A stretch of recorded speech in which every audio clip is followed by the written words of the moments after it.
Girls are taught to express their emotions. They're taught to ask for help, and they're taught that someone will be there for them when they need them. On the other hand, boys are taught, don't cry. You've heard that before, big boys don't cry. Never ask for help, and you have to find a solution on your own. Is that really true? Is that what we teach our kids? Well, let's take a look at a study that was done a couple decades ago at least, and it has to do with how distressed we get and how people respond to that distress. So our example is a little girl on the playground. She's a toddler.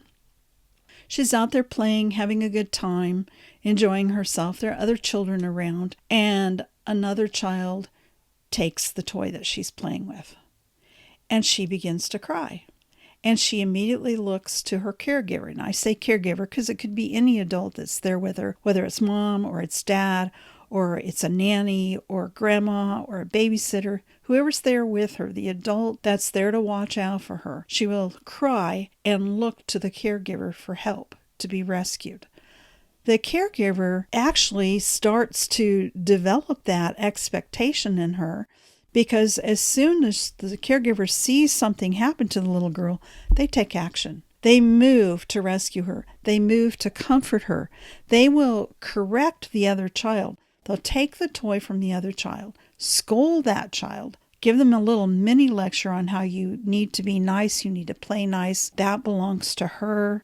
The solution comes from the caregiver, and the caregiver will hand that back to the little girl and comfort her in the process. And she's just learned it's okay to express your emotions. It's okay to ask for help, and that somebody's going to be there and somebody's going to be responding to what you need right away. So that's the little girl's experience. And you would think, given that we all need someone who's available and responsive to our needs, that that would be true across the board. However, the little boy on the playground, remember, he is actually more sensitive than she is, but he's more rough and tumble. So it can be a little confusing because he looks rowdy. He looks like he's having a great time, but then somebody takes his toy, and it hurts his feelings just as much as it hurt the little girl's.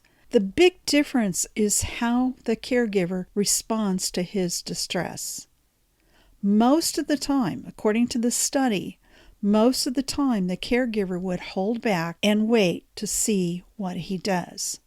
They oftentimes will act like they didn't notice anything happen because they're waiting for the little boy to take his own action, to take care of himself, if you will. If he does go over to the caregiver and he complains or he's crying, the first question he most often gets, especially according to this particular study, the question he gets is, what's wrong?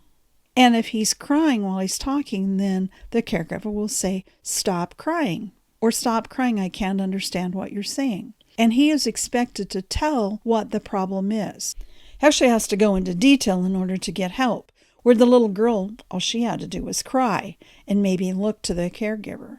The little boy then, if he explains what happened, he took my toy, then the next question he gets is, what are you going to do about it? Or so what?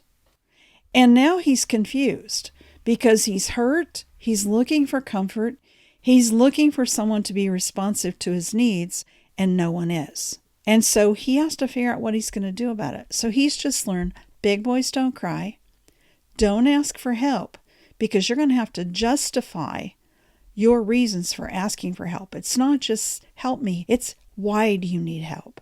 What is the problem? Get into detail. And then the last thing is, nobody's going to figure this out for you. You got to figure it out for yourself. So very, very different experiences for the little girl than for the little boy, even as toddlers.